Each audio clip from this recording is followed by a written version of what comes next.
Welcome to Toastmasters International's World Championship of Public Speaking.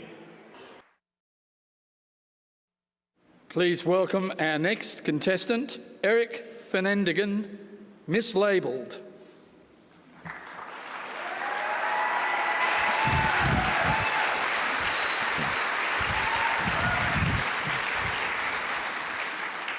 Eric Feinendegen, Mislabelled.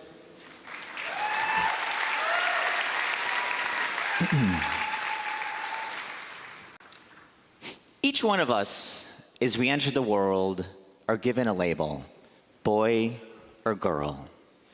As we start school, we're further defined, slow learner, average, gifted.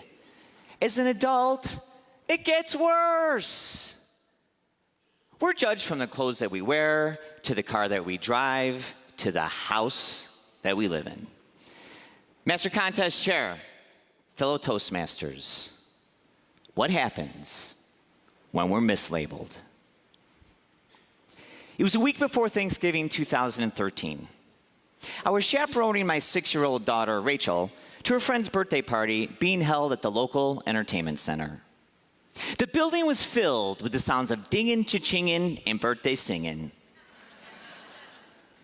Despite all the bleeps, bloops, and bright lights, our attention was diverted in the direction of a boy, about 8 or 9 years old, who went by the name Kyle. He had his cap turned back, sleeves pushed up, and a fierce determination in his eye. He was playing the oh-so-addicting claw game. Now, if you've never played, here's how it works. You put in your dollar bill, out comes the metal claw, and you also delicately drop it on a pile of goodies in the hopes of winning a prize. Now, it may seem simple, but then again, so does trying to hit 777s here in Las Vegas. As we watch Kyle fail time and time again to win his prize of choice, a fuzzy pair of dice, we notice that he began to pace back and forth, sizing up the dice, much like a hungry lion would size up his prey. His obsession became so intense that a crowd of people began to gather around him. And I heard one person say to another, "There might be something wrong with this kid." That's when my precious Princess Rachel gazed up at me with those big, beautiful blue eyes and gently whispered, "Daddy, will you win me a prize?" Her heart's fancy was instantly captured by a stuffed, droopy-eyed puppy dog who she swears only had eyes for her. I said, "Sweetie, Dad's not very good at this game, but please, honey, let's find something else to do." "But Dad, you're my hero." It was game on. They learn that trick real early in life, don't they? I went to the claw machine right next to Kyle's. I put in my first dollar bill. Out came the claw. It just missed.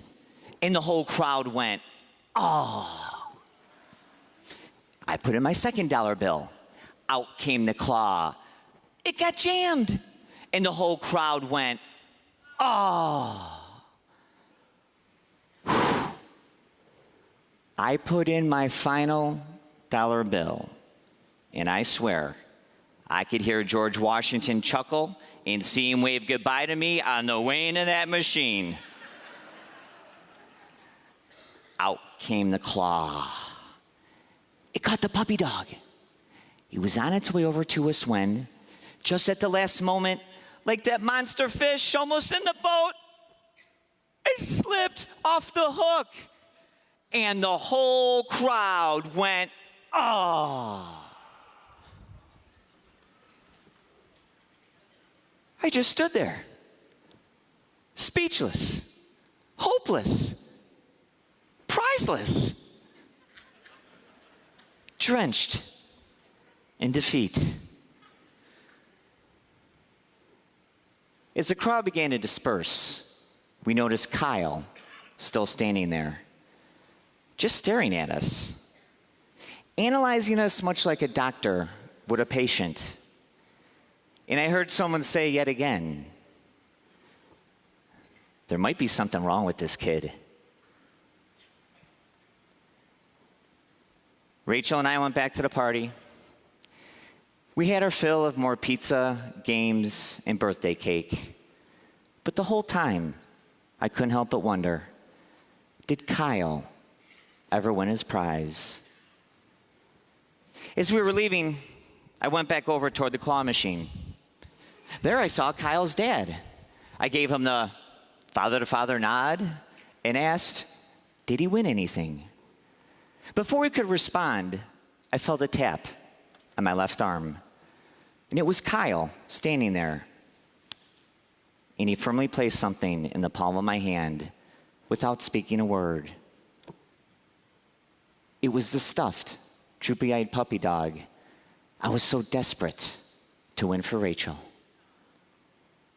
Then his father said, Kyle has autism.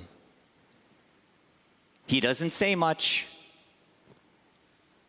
but he's watching. He saw how much your daughter wanted that puppy, so he gave up his quest for the dice to win that for her. Now, Kyle, shake the man's hand. As I put out my hand to shake his, I gave the puppy to Rachel. She was allowed to give Kyle a hug. And then I got one too. And then she said, Daddy, Kyle, you're both my hero.